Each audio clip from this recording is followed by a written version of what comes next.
3, 2. The Real Deal TV, bringing the good stuff every day.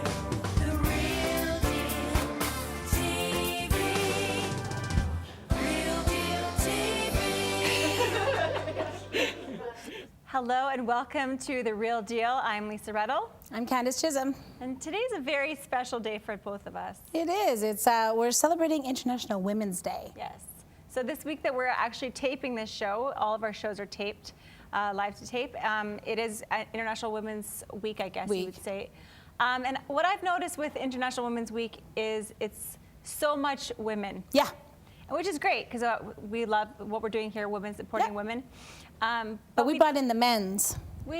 Behind every strong woman, you know, we need men to support us as well. And my husband does an amazing job with, you know, he takes care of my kids when I'm here. He cooks dinner. He does all kinds of things. So I wouldn't be able to do what I'm doing without my husband. Yeah. And I can't speak for you. Well, my husband's behind a camera right now. My son's behind a camera right now. So yeah, it's a family affair, and I think it's important, and it is important to make sure that we celebrate everybody. If you want to be equal, we all got to be equal. So that's what we're doing today. So today on the show, we're going to be mixing it up. We're going to actually have our husbands here on the set later at the end of the show, doing a wine and food pairing segment. They got that nice one, hey? Yeah, and my husband's going to be interviewing you on your new He Changed It. Yeah. Which we'll discuss a little bit later. And who else is on the show? So we also have Tamara McLellan from Her International, which is an awesome charity that celebrates women, helping women not only in Nepal, but also here in our own backyard in Canada. Yeah, and Diana Reyers. Fascinating woman. Yeah, and talking about authenticity and having those hard conversations, because we're so used to now people being afraid to have those tough conversations unless people are behind their keyboards. Yeah, keyboard warriors. So having those face-to-face conversations. And she has a fabulous book that she has out, and is a top 10 on Amazon, so that's really great. Yeah, so a big show, and Don't forget our musical guest, Candace Lee. Yes. Phenomenal girl. We're excited to showcase her tonight. So what I want to do is actually throw to a quick clip of her, playing the kazoo. Yeah. It's a very interesting clip on YouTube, so you can get a little taste of her before we see her live. So let's take a look at that. When I finally make no sadness, when I finally make no pain, comes an aching in my bones, comes dancing in the rain, in the middle of the night, when she's whispering my name, she's as quiet as a stone, but she's louder than a train.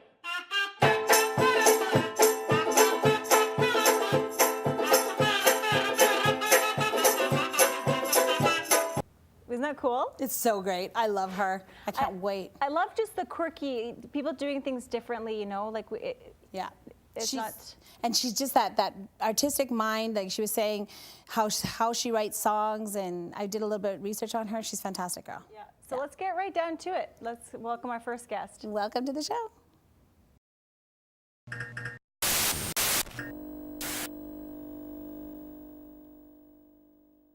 So we are so excited to celebrate International Women's Day. That's what this show is all about.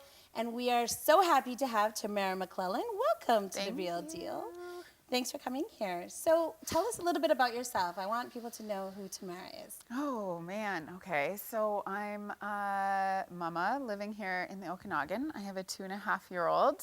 And so mama first. And then always mama first. Everything else next, which I run a charity here in Kelowna called Her International. I run a company here called Wild Breath. And I am, I guess, avidly outdoors and barefoot usually. Oh, so, I love that. Yeah, all the time. So you run a charity called Her International. Yes. Can you tell us a little bit about what Her is, where they're located, that kind of thing? It's a fascinating charity. So we have been around for 13 years. It started 13 years ago right here in Kelowna, but we primarily work in a region of Nepal called Dung. And at the time that our founder, Michelle Bonneau, started the charity, bonded slavery was still in practice in Dung. They called it the Kamlari system. So girls were sold to work for men as domestic slaves for about $50 a year. Wow. And when our founder went over and saw that this was happening, she felt like this is something we could really impact by just simply giving $50, we can bring these girls home. Wow. And that's how the charity started. That was the basis of it. Over time, we evolved, and the Nepali government actually abolished the Kamlari system, although, you know, it still Maybe sometimes not. happen. But as the girls were coming home, we realized that they didn't actually have anything to do. They were learning domestic chores. That was kind of it. They weren't going to school. The boys were always the first to go to school. Right. So Her International evolved to an educational-based NGO. And so we work with a partner NGO in Dang to send, right now, 166 girls to school. And then in about 2009, we started mothers groups where the mothers started to see that their daughters were being empowered. And I always kind of liken it to like French immersion, where your children are learning French. And you're like, I Right. can't really speak can't that communicate to you, with you. literally. Yeah. And so the mothers started to see this, and we started coordinating mothers groups where 25 plus women have to come together on their own accord and say, we want to do this.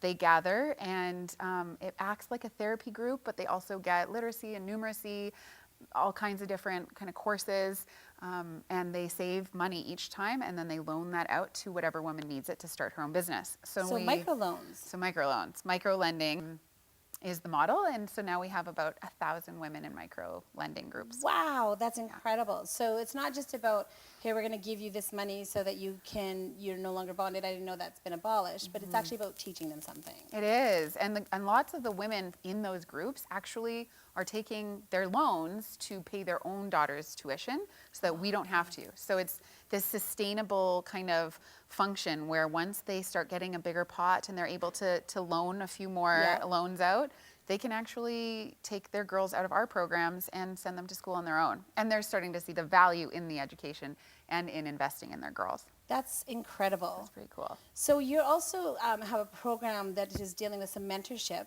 over there as well, right? Yeah, so we saw this last year. We actually had two of our teenage girls die by suicide in the last year in Nepal.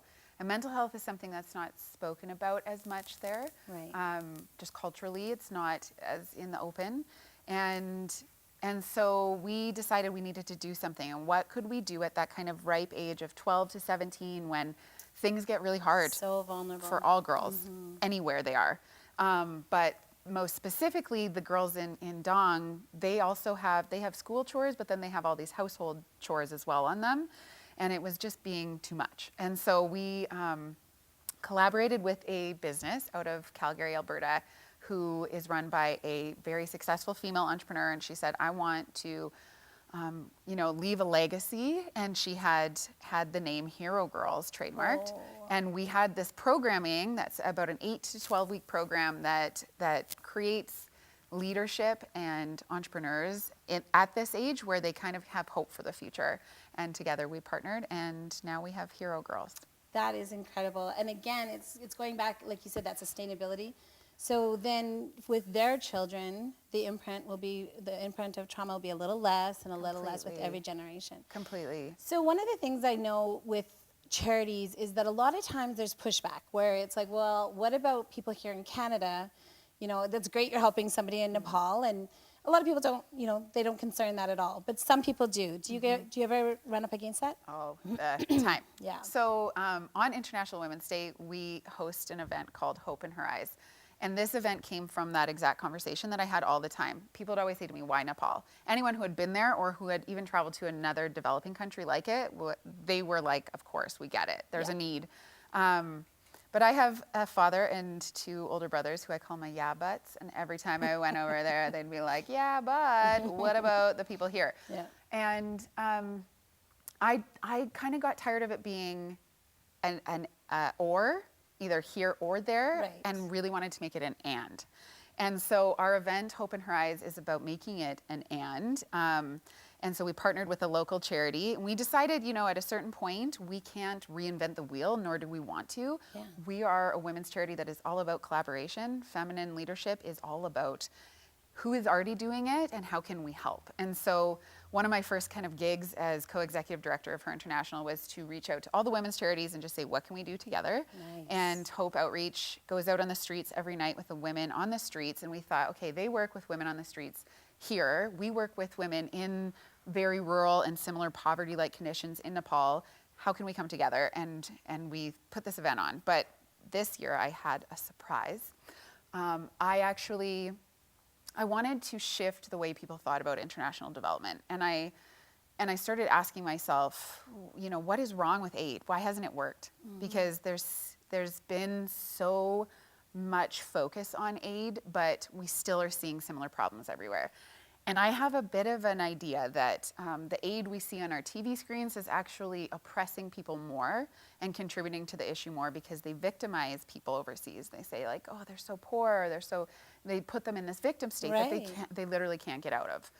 So I kind of had to sit with myself and say, what can I do here at this event to shift perceptions? And I talked to our Nepali NGO, and we decided to talk to some of the more successful women in our groups and tell them that there is women in Kelowna on the streets that were really struggling. And those women went door to door and fundraised 125 Canadian dollars. Oh, bless their heart. 10,100 rupees, which is about 5 weeks worth of a 6 days a week wage. And they collected this money and gave us a check to give to Hope Outreach to do the work that they do in Kelowna. And so I think the next level and depth of what we do at Her International is create true leaders.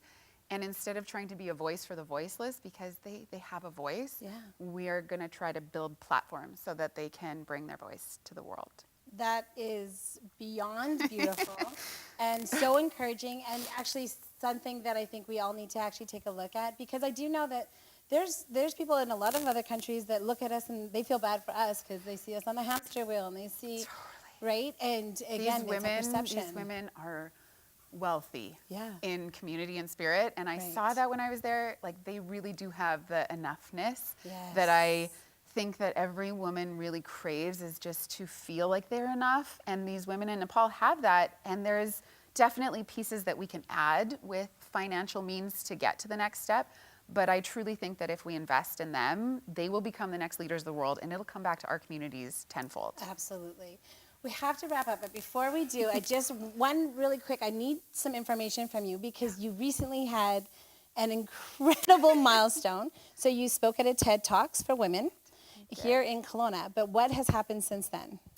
Oh my gosh, I don't even know. The TED Talk just dropped this week.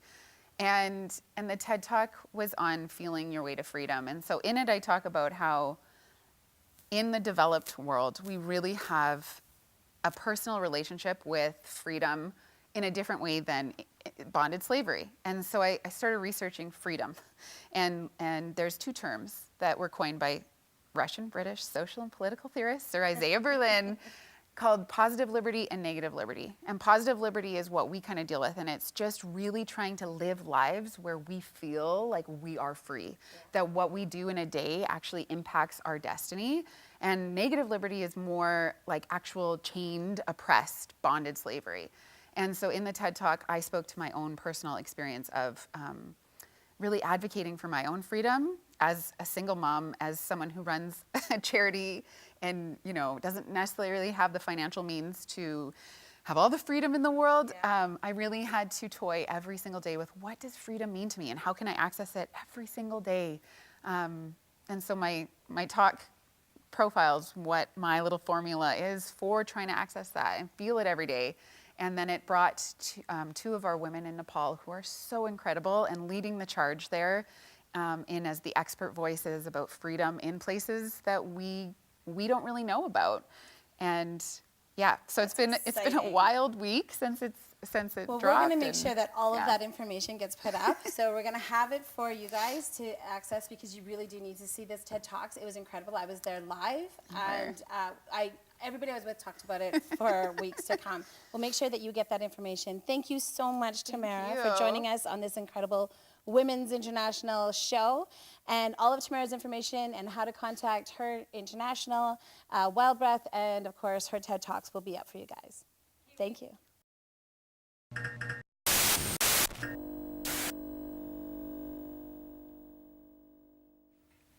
We are now joined by Diana Reyers. She's the author of Daring to Share. Welcome. Thank you. Thanks for coming. Something that you said stuck out for me, that one uncomfortable conversation provides 10 years of wisdom.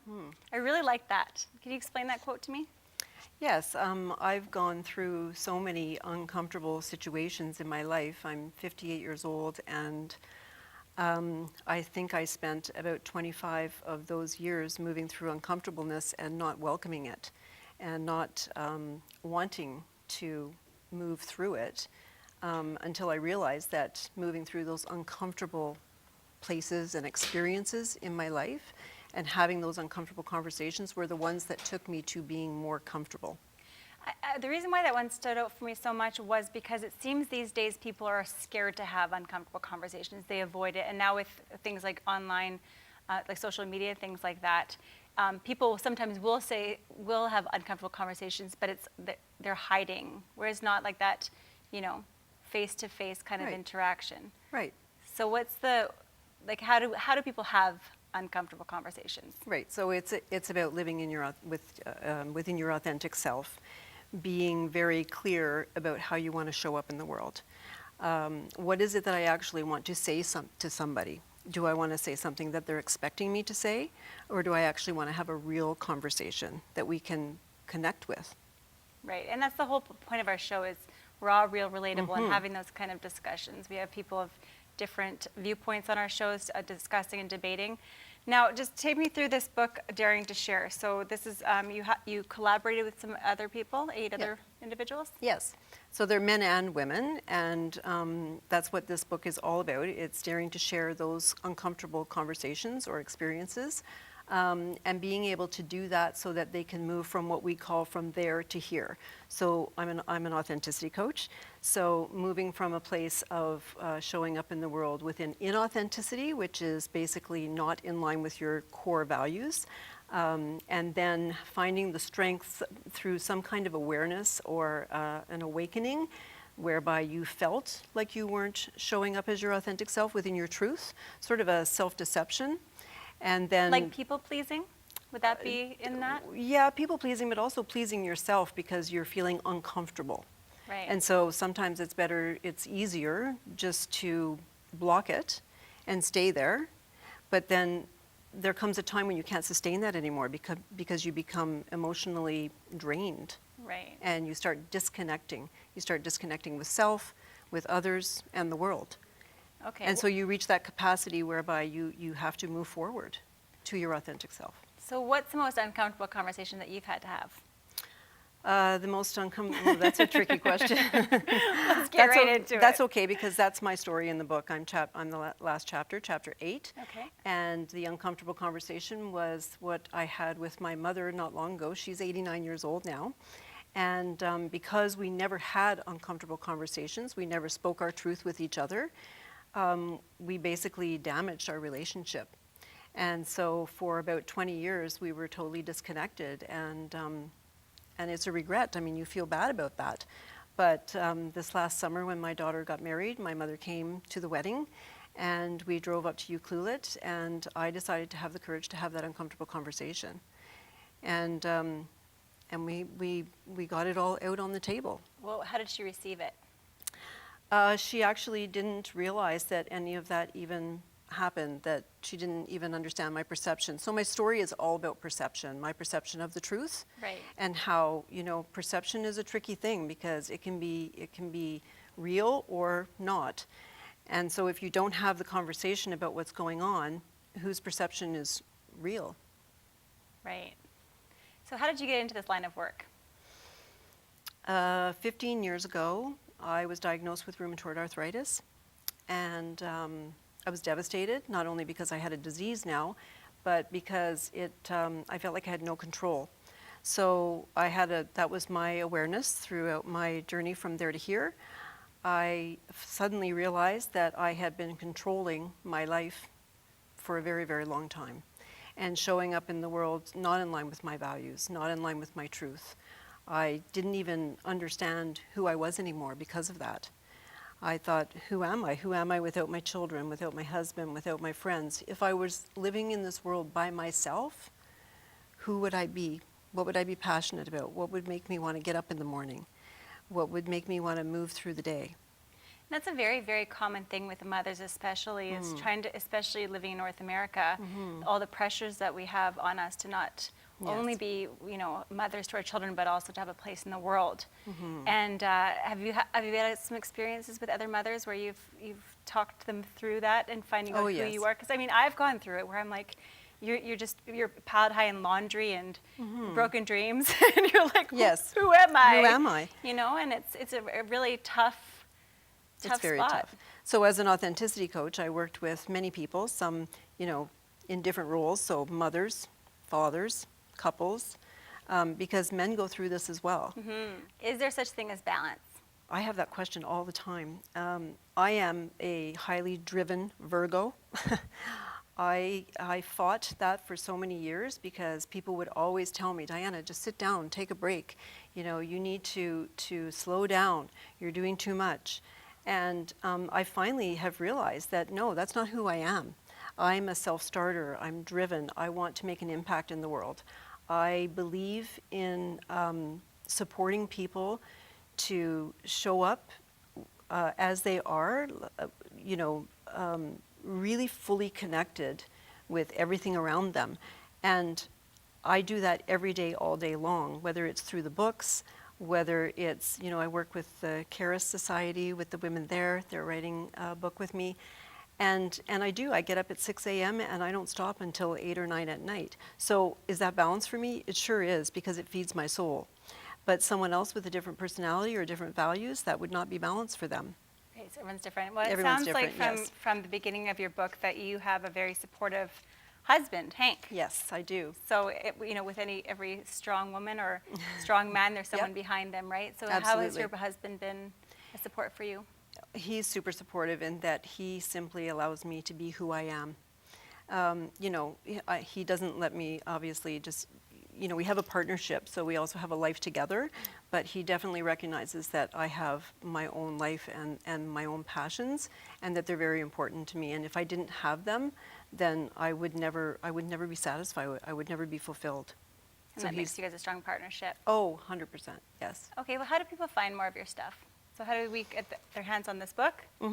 So you can order it online on Amazon.ca.com. It's in Australia, UK. It's all over the world on Amazon. It's also and it actually reached Amazon top 10 in personal transformation bestseller. Awesome. Congratulations. Thank you. And it's just most recently been taken on by Indigo Canada-wide. Yeah, so that's super exciting. That can be found online, and I'll be having a book launch on March 16th here, and I'm going to Ontario in April to do one there. Great. Well, congratulations on Thank all you. your success, and I hope Thanks. for more success in your future. Appreciate that. Thanks for coming to the set. And after the breakout, we're going to be actually having my husband coming on to interview Candace Chisholm all about He Changed It. That's coming up next. Thank you.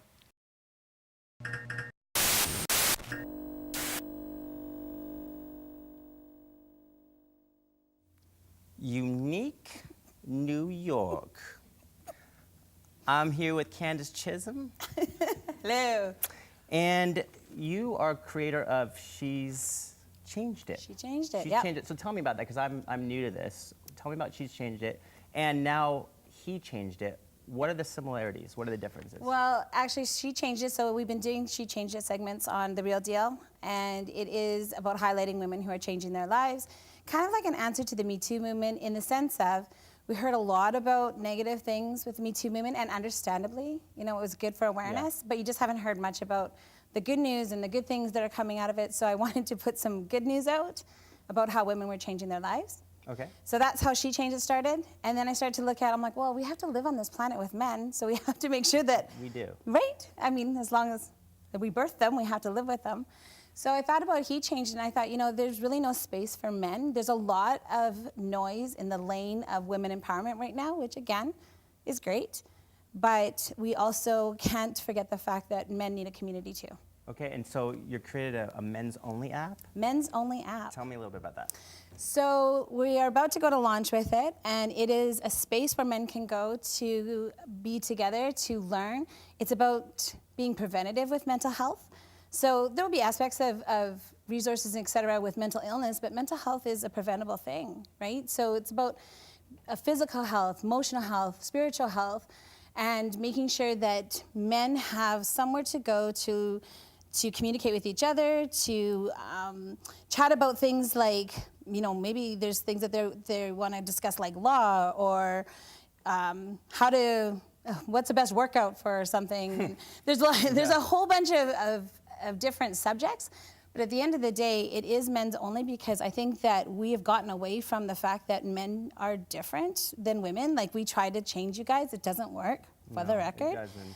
And I think that it's really important that they have their own space. And so that's what the Men's Only app is. So there'll be, again, it'll be a community. There's going to be resources. There'll be assessments. So you can come in, take an assessment of different questions. Whatever the answer is, you get like a compilation emailed to you with a report about things that you can do to help improve your health. Okay, and so are you leading that, or is your husband Mike leading that? Well, actually, it's me, and I have a partner who's also a woman. Oh. I know. So they're leading the Men's Only app. Well, we are the creators of the app. And the reason that we created the app is we both have husbands. We both have boys, sons. Right. I have 2 sons. She has 1 son. And we both see the need. The rates are staggering right now for men's mental health. There's $1 trillion goes towards men's mental health, or men's health, sorry, because men wait longer to go to the doctor. Right, we don't want to tell anybody about it. Don't want to tell anybody about it, right? And men's suicide is up. 3 out of every 4 suicides right now are men. And that's staggering, and that's been climbing in this last little while. So we both saw the need for it. That being said, we won't be running the app, so we won't be moderating it because it is for men only. So we will have male moderators. Men do isolate, so this is awesome because I think the important thing of men coming together is that they sharpen one another and they open up, and that's where conversations can happen. So I think that's a brilliant thing that you're doing. Thank you. Yeah, we've actually done a lot of discovery sessions.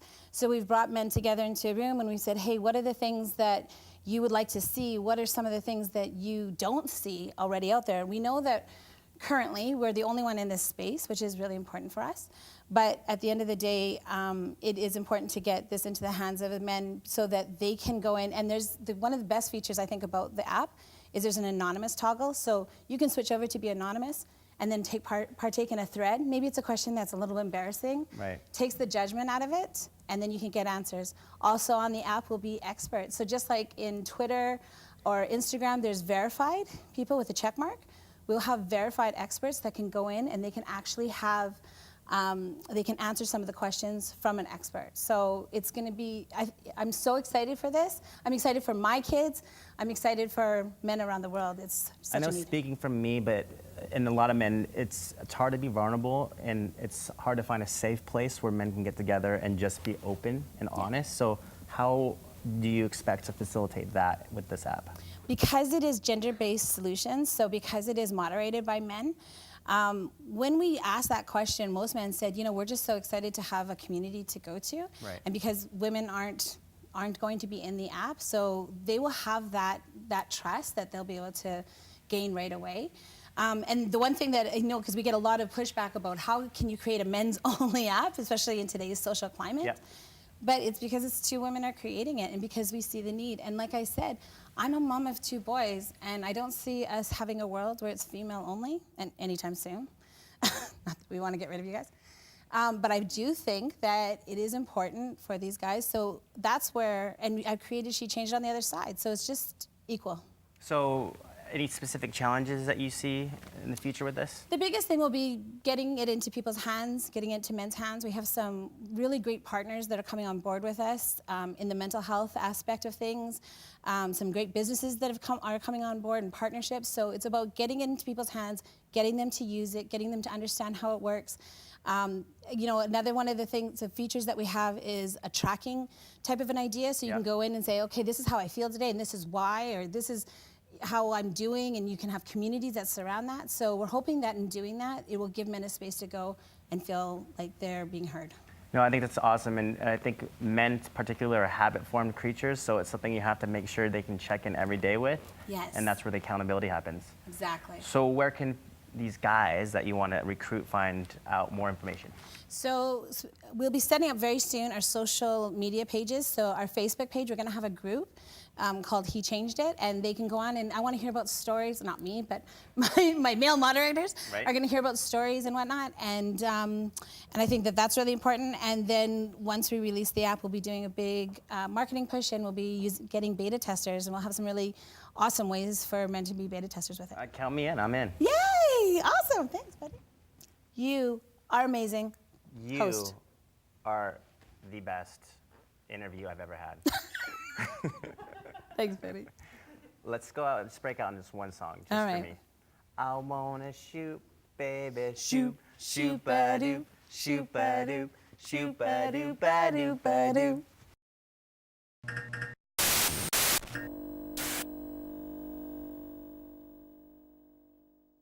This is very different than what The Real Deal usually has going on, and I'm really excited about this because the food and wine pairing get to be hosted by Markus and I. For those who don't know, this is Jen from the View Winery. This is Breanna from Table 49, and this is Mr. Lisa Redl himself, Markus. I'm Mike Chisholm, and we are really excited to see what we have going on here. So where are we starting? Are we starting with food or wine today? Well, I think if you're doing food and wine pairings, typically you want to take a little bit of wine in your mouth and kind of get your taste buds acclimatized. So I think we start with the wine. That sounds good to Makes me. sense? Yeah, that makes complete sense. Okay. Okay, that's Excellent. great. So in honor of International Women's Day, I brought our pearls. You know, what's more womanly than that? So today we're going to be trying our lovely Pearls Traditional Brut from the View Winery right here in Kelowna, just up the hill in southeast Kelowna. You're so right about that, Jen. I try to pull pearls off, and I just can't do it. This is awesome. Where did the name come from? Well, believe it or not, the term for the little bubbles that rise up from the bottom of your glass is perlage. It's an Italian and French term. Very cool. And so when because our brand is generally aimed at women and the female demographic, we thought, wouldn't that be perfect? Pearls would be perfect, but for sure that must be taken already. But when we did the trademark search, it was still available. So there it you is. go. So it's It bubbly. meant to be. So, woo! Cheers Nice. to that. Cheers to that. So, right. what kind of notes should we expect, Jen? All right, so Pearls is a traditional brut, but it's a little bit unique in that it's made from our Riesling grapes and our white pinotage. Sounds good to me. Riesling typically will exhibit some lime citrus notes, so it's going to be amazing with the prawns, with the seafood, and with the saltiness of the salmon roe that you're going to talk about very soon, I know. Cute, get ready. And typically, white pinotage can be quite herbaceous, so it should be fabulous with the herbs used in this dish as well. Herbaceous. Mm-hmm. That's a new one. How long has it taken for you to learn about things like herbaceous notes and things that go well with seafood? Like how long have you learned this craft of pairing wine and food? Prior to getting into the wine industry, I was in the hospitality industry, so serving food, fine wine in Vancouver while I was going to university. So that was a natural that I started learning about food and wine pairing there. And then, of course, when I started the winery, I just basically learned everything I could, read everything I could, met pioneers and experts in the field, and learned as much as I could from them. And There you go. it's easy to learn about something when you love it. Well, very cool. Cheers. I enjoy learning this. Cheers. Thank you. Cheers. Cheers. Women's Day. International Women's Day. So very Oh, that's- explosive bubble. Oh, That's yeah. nice. That's a traditional nice. brut for you. So secondary fermentation happens in the bottle. So it does have a very strong mousse. The bubbles are very fine and a lot of pressure behind them. See the perlage heading up in the bottom of the glass? So perlage is a fun way of saying bubbles, is what Basically. we're saying. Okay. Perlage. But particularly the string of perlage. bubbles. Do you The see the string perlage. of bubbles heading up like a string of pearls? It's beautiful. Yeah, so now in your mouth, think about it. Do you get that lime citrus note kind of on the back of your palate? I do now. Yes. It's very, oh yeah, that's so sensory perception is all about the power of suggestion. Yeah. As soon as I say it, you go, oh yes, I'm getting it. Yeah. It's lovely. It Thank tastes you. wonderful. It's Thank very you good. so much. I'm so excited. And I'm not a to wine try it. connoisseur, but I think I'm going to become one. Sure, absolutely. You know, This will turn you. wine appreciation is really just about what you like and just trying different things and finding the style that's right for you. A lot of people are so intimidated by it, but we really, at the View Winery, one of our missions is to make wine tasting approachable. We want people to have fun with it. Let's not get too serious. We're wine tasting here. We're serious about the wines and the quality of the wines, but we don't take ourselves too seriously. So don't be afraid to try. Don't be afraid to ask questions. We like to think of ourselves as the friendly, approachable winery. You know, most of the white wine I drink is very sweet. This is nice. It's a little bit drier. It's very dry. And, yeah. and I actually prefer that. I mean, if I were to drink wine, I'd like it dry. I don't know about you. I'm not a big sweet tooth kind of guy. Yeah, and you know what it is with wines? Some wines might have a little bit more residual sugar. That's what we call it when there's a bit of sugar left in the wine, but it's really all about how well balanced it is. So it's the balance between the acidity and the sugar. So there's some wines that might have a lot of sugar in them, but they don't seem too sweet because they have a really pronounced acidity that balances it off. So it's a crisp, fresh sensation instead of sort of a sticky, cloying, sweet sensation. So Very much that's like what the people Okanagan. say. There you go. The Okanagan is well balanced. Is that what you're saying? Yeah, very sweet and fresh. It's Sweet and fresh, definitely. Now, speaking of the Okanagan, the land that the view is on has been in your family for a long time. Like Yeah. there's a lot of history with this. it's- Not the wineries per se, but the land there has. there sure Definitely. is. My great-grandfather settled the property in 1918, so we've been there for 100 years now. My grandmother grew up on the property, so the next, after the main course, the dessert that we're going to be trying is actually her recipe. It's Nana's recipe. So that was in Nana's. honor of International Women's Day as well. I wanted to get that in there, but we'll talk about that later. So yeah, Nana Yeah, we Turton will. grew up on the land. My great-grandfather built the building that we're in. It's really a great old vintage apple packing house with lots of character, very authentic. It's a packing house, and you're also a cidery That's there what as I was well. gonna say. Speaking of apples. Yeah. So originally he planted the property all into apples, and so in honor of that apple growing heritage, and in honor of him, he was great-granddad Ward, we have Ward's cider. We replaced the apples that he planted with cider-specific apples. Believe it or not, there's special apples to make cider, just like there's special grapes to make table wines. They tend to be not very good for eating because they're very sour, but they have that great acidity that makes a really nice cider. So I'm sure he'd be very excited that I the hope land that he so. was on is still producing. I think he It's just would. with a twist compared to exactly, where he was just kind doing of it. modernized it and brought it into sort of a different era, but it's pretty special. Well, with drink comes food. Yes. Yeah, let's talk about that. So what would we Absolutely. pair with this fine wine? Well, what we're gonna do is we're just gonna bring it right into all the flavors. Every single flavor you can think of. Is I that see you have good? some Yeah. funnel here. We've got fennel, we've got some chives, dill, basil, there's some poppy seed and cream, the fish roe, which was mentioned, seafood, pickled beets. Now, what's this? You said it's Hungarian This inspired? is a recipe from my grandmother. So my grandfather was Hungarian. When she married my grandfather, she needed to learn some recipes to kind of keep up with what his mom had done. So if you think of like a poppy seed roll, have you ever seen those? Yeah, Yeah. yeah. So this is like a savory version of that. It's made with lard. It's made with paprika. Lard. All that good stuff. Speaking my language. It's a heavier Eastern European bread, you know, to get you through those cold winters. Yeah. Yeah. So we're gonna just make one of these. I think I should put you to work, and you should make one just as pretty as mine. Okay, let's You're do good it. with that? Yeah, sure, why okay. not? Idea. We've got the bread cut for you. I'm just Okay, gonna that's drink perfect because I some don't wine. want to. No, don't cut your fingers. You want to go to the hospital. And then I'll let you just use all the little bits Okay, and bobs if you have any so questions. I'm going to move this little guy out of the Please. way, so I'm starting here.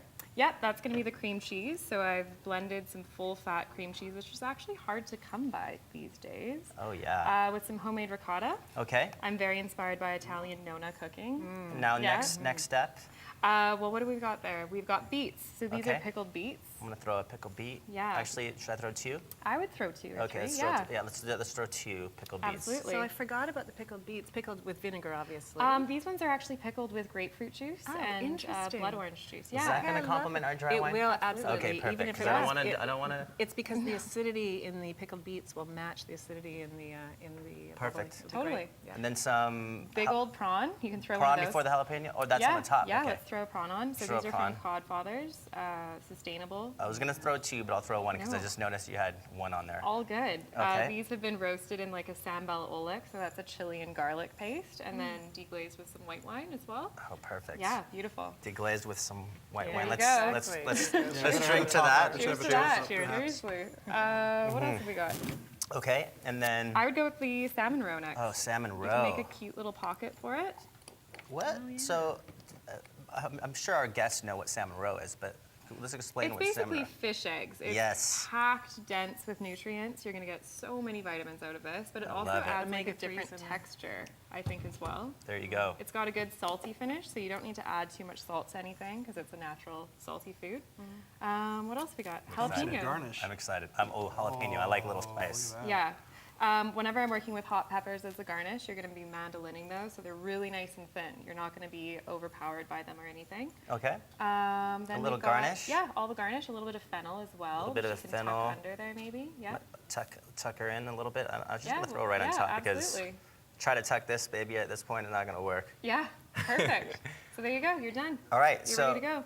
let's all have one and let's take a bite together. Time to pair the food with the Cheers. wine, So everybody. typically a little sip Yeah. of the wine. A little sip first. then a All little right. munch, Little sip, and I'm out. then a cheers. I'm coachable. This sounds Okay. good.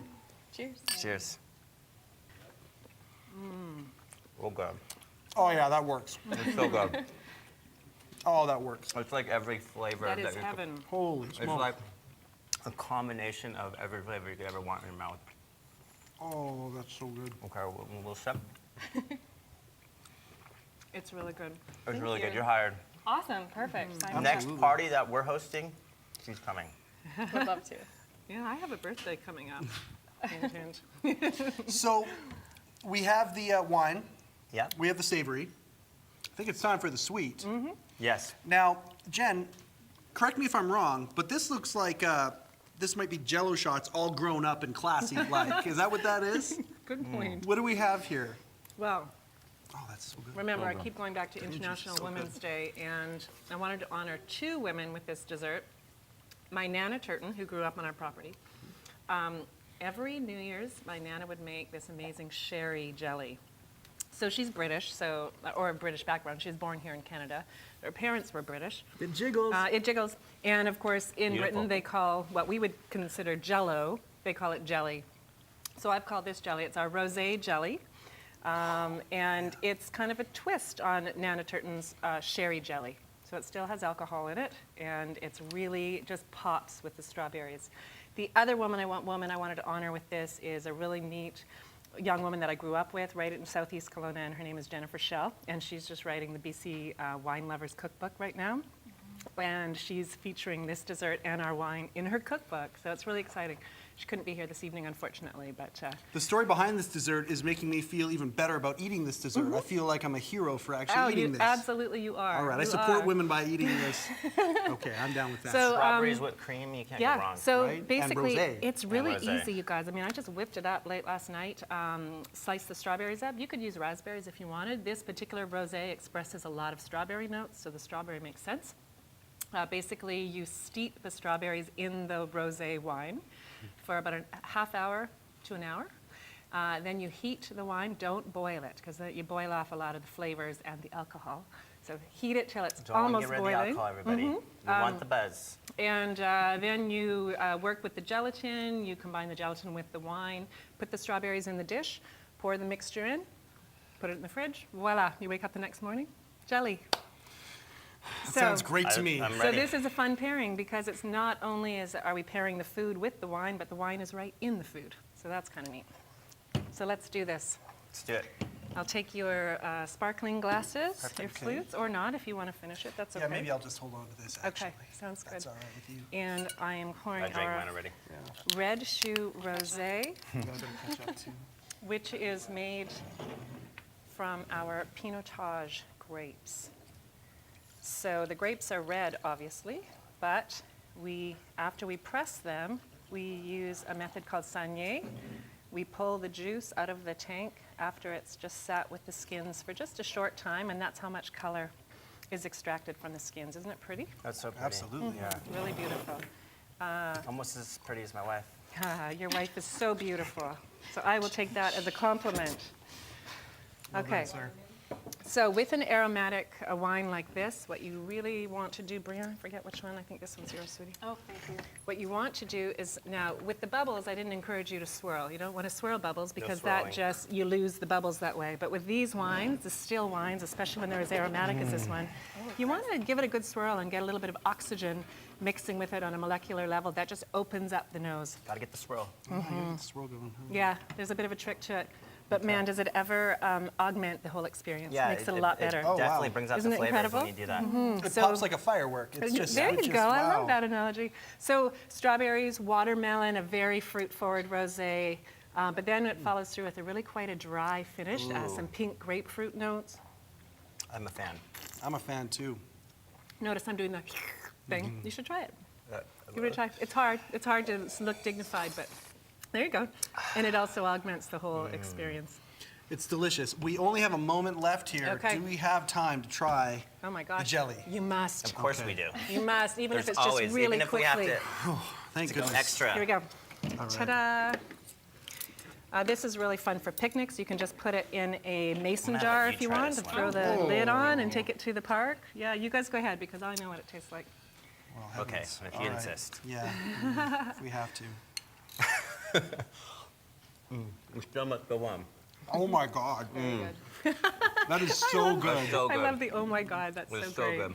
Yeah, I love saying it. I'm having another one. Creamy, sweet flavor Oh, together with a yeah. little hit of And then that nice acidity Yeah. on the finish. Oh, God. And Absolutely. the acidity balances off the sweetness in the dessert, so it's quite light and fresh. This just makes me so excited for spring to come because it just screams spring and summer. My word. Jen, Breanna, Yeah. thank you so much Yes. for coming here my and pleasure. culturing us. Yeah. We don't get let out of the house very often, so we really appreciate the fact that we could be a part of this. And you know, Jen from The View, thank you very, very much. We're going to show your information as to how to Thank you. get in touch with you. And Table 49, Breanna, Thank you. thank you My very, very pleasure. much. Good luck with your pop-up Thank you. restaurants. Don't Thank get you. caught. Hey, Thank I'll you for try being not here to. on The Real Cheers, Deal. guys. Thank you so much. Good job, Bria. Good job, you too. Thank you so much. Cheers.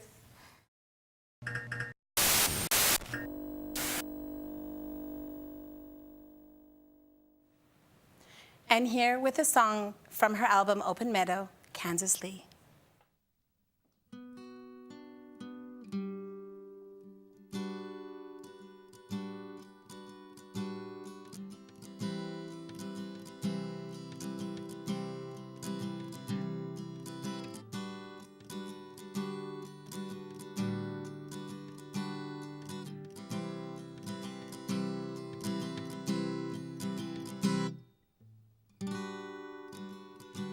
I woke and I spoke to you.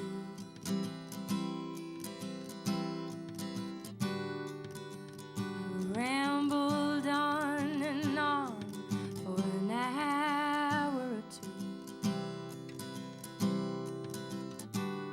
We talked of love, we talked of pain, and how we both saw the sad birds a coming. Before the sun, before the rain, we could hear their little wings a humming.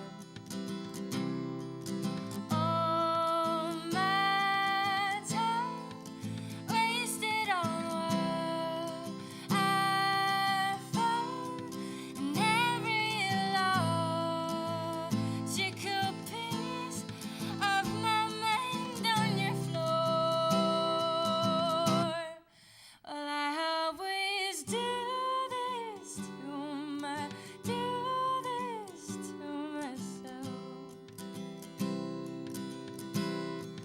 I always do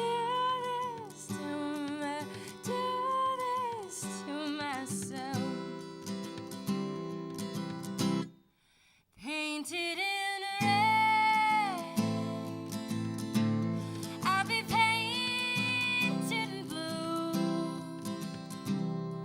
But I always do this to myself. Oh, darling, I said no. Well, I'd rather go down to the city. Man, you should have seen what that dirty old place did to me. Well, I played through cars and I played in bars till I couldn't even hear the sound of my own heart beating. And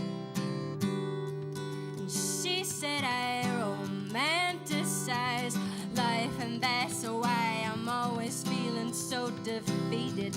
All my time wasted on what I find in every law. She could piece of my mind on your floor. Hey, I always do this to myself.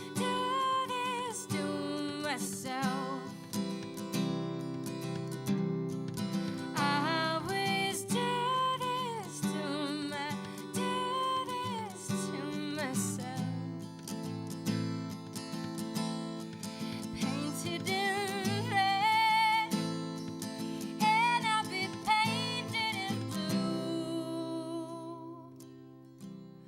'Cause I always do this to myself.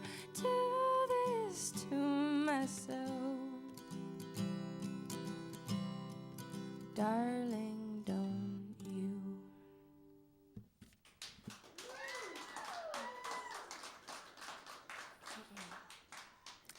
I'm Candace Lee, and this is a little song I wrote last night. My friend Shelby and I were thinking about our grandmothers and our mothers and bluebirds, and this came about.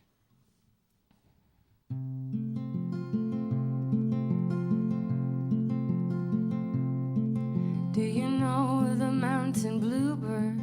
Have you ever heard her song? As it echoes through the valley that's been frozen oh so long. And the sun can hardly reach her. When it does, it ain't that strong. So she's heading down the valley to see her sister. Along old Richter's Pass, beyond the Ponderosa Pines. Listen gently, darling, to the voices left behind, crying patience is understanding that everything takes time. So you can count your blessings, but don't you worry, you'll find more in time.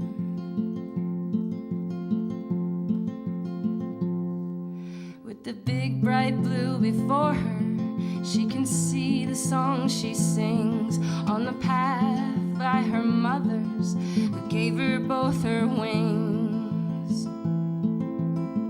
And she reminds me of Susanna and how she gave up everything. The cold is hard to bear, but darling, it is almost spring.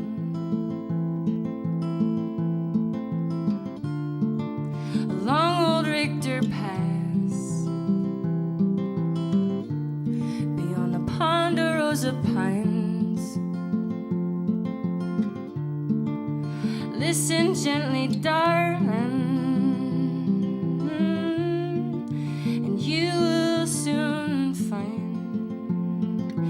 patience is understanding that you will never be left behind. So go ahead and count your blessings, but remember, there's always more to find. Just remember that there's always more to find.